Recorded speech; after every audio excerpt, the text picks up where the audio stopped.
বিসমিল্লাহির রহমানির রহিম।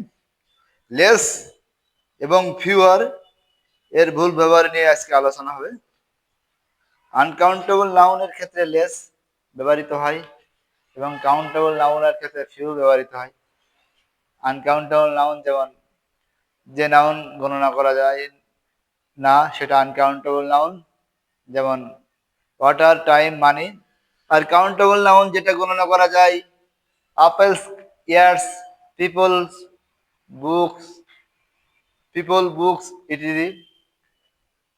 Use example of fewer, incorrect. She has less books than I do. Correct. She has fewer books than I do.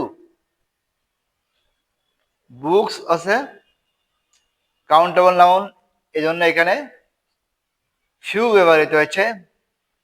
যদি books countable না হতো, uncountable হতো, যেমন water, যেমন মিল্ক, তখন এখানে লেস হতো। এক্সাম্পল অফ লেস, ইনকারেক্ট মানে ভুল। There is fewer water in the lake this year.